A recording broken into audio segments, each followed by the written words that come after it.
this is Kika. I'm the bajantexan, and you guys know me from my blog, hopefully. If not, please check out my blog, thebajantexan.com.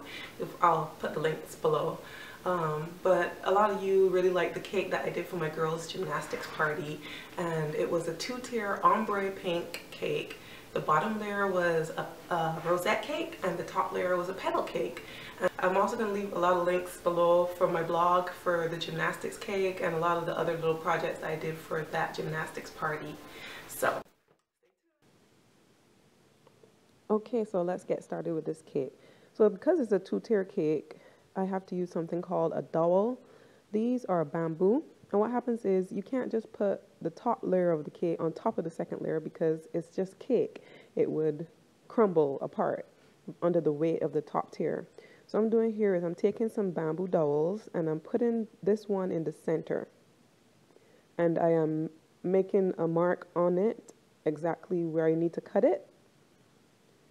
So I just used my pen and made a mark at the very top. And what I'm going to do now is I'm going to score the dowel maybe like 2 millimeters less than the top where I made my mark, because I don't want it to be actually flush with the top of the cake. I want it to be a little bit under it so that the top layer sits flush. So I just scored it and broke it in half. Then I just used the knife to kind of clean up the top so I don't have little stray pieces of the bamboo in my cake. And if you don't have bamboo dowels, you can also use straws for this. The same concept, just cut your straws to the size that you need for the height of your cake. So just finishing cleaning off the tops of those. Now that I have that one the size that I want it, I can put it against the rest of my dowel and then mark off for my second one. And actually this one dowel will give me 3 of these, and that's all I need, so use 3 or 4 of them. So I ended up cutting these and I made 4. So put that one in the middle and just kind of put the other 3 around us in a circular, in a circle.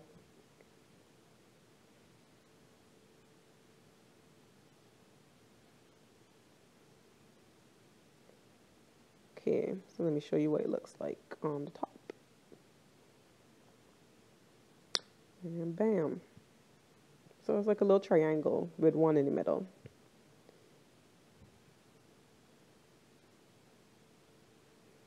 Next, I'm going to use these cake circles by Wilton. And these are 6 inches because my top layer is 6 inches. My bottom layer is 8 inches, by the way. So what you do is you will be placing the top layer on that circle and placing that on the top. Why? Because when you cut the cake, then it cuts through to the circle. It doesn't go right down to the second layer of the cake. So you can cut easily. What I'm doing here is I'm just adding some icing so that the cake circle will kind of stick to the cake. Try to put this in the middle. My husband Pat usually helps me with this because I'm so bad with getting that in the middle, but you get the concept. This is just to kind of show you. And next, there's a little tip on how to get your icing into your icing bag. So much easier if you put your icing bag in a cup first. So that's what I'm doing here. I'm just using my spatula to kind of spoon in some icing in the cup. And I know you noticed my little container of icing there. I had 6 of those because remember this cake is an ombre cake. So I have all these different colors. This is my darkest pink. I'm starting with dark to light. So I have that. There's another tip, especially with doing ombre, changing colors of icings. I put that bag of icing into a second bag, the bag with the tip. That way, when I'm changing colors, all I have to do is change out that inside bag. There's no washing bags or anything like that. I just keep inserting my bags. So here we go with the rosettes. I'm just going to show you 3 technique here, making sure you end at the top. And of course, I'm using a Wilton 1M tip to achieve these little roses. Show you some more. So you're just swirling. Push some in the middle and swirl. Push some in the middle and swirl. And always end at the top. If you end at the same place, it will make it look much more uniform in the end. And again, I'm going to be changing out my bags. So second row, sorry for the fuzziness, guy. But I want to show you here that for the next row, you're going to go start your rows in the middle of two of them. So the roses are not stacked on top of each other, but they're in the middle. There you go.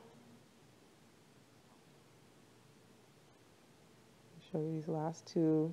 So when you get to the last two, you kind of adjust the size of your rosettes so that they fit, you know. Just wanted to show you guys that. These ones may look a little bit smaller, but they still look uniform in the end. And again, taking out my dirty bag, I'm popping in my new color. So much easier for cleanup. Oh my gosh, I can't even tell you. Especially when you're doing, I did, I think, 6 different colors of pink. The pink I used actually was by Americolor, and it was called Electric Pink. To achieve these ombre shades, I used 1 drop more in each successive color.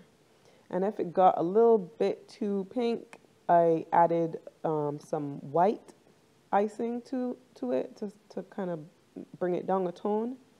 So with this last layer on top, you're gonna have to try to hide that cake circle. So you just kind of start it in the middle, but go on top of the circle, if that makes sense. Hopefully you can see here. Sorry about my hand being in the way. Show you the last couple ones from a different angle, a little bit better angle.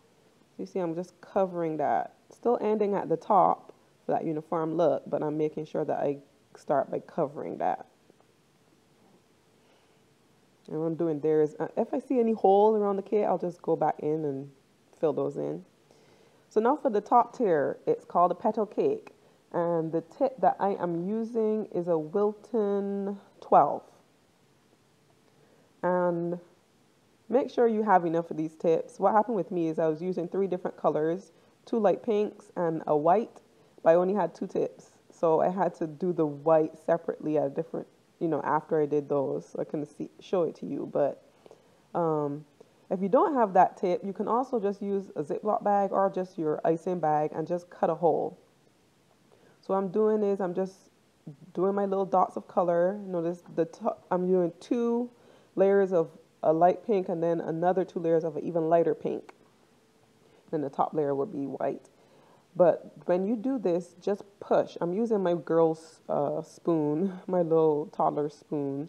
You can also use your spatula, the end of a spoon, whatever you want to use to just push. Just push it down. Do not push back. When I first made this cake, there are 2 tips that makes this so much easier. Number 1, make sure you line up these dots in a straight line, as straight as you possibly can, and the same size as you possibly can. Next, don't push the cake, the dot backwards to try to achieve that little petal. It comes naturally when you just push it down and not back. So those are my 2 tips for the petal cakes.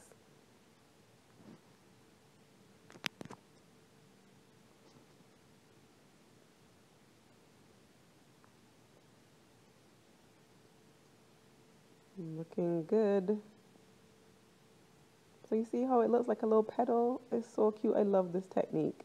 Just wanted to show you at the top. If you can notice with my white, I ended up having to do 2 layers on half of it because with not being able to do all of it at the same time, I kind of made those white circles smaller than the pink ones. So ended up having space for 2 at the end. But anyway, so here I am at the top, just kind of showing you how you go around the top. Same technique and just 1 at a time. It's very slow and tedious, but it looks really good when you finish. So you get the idea.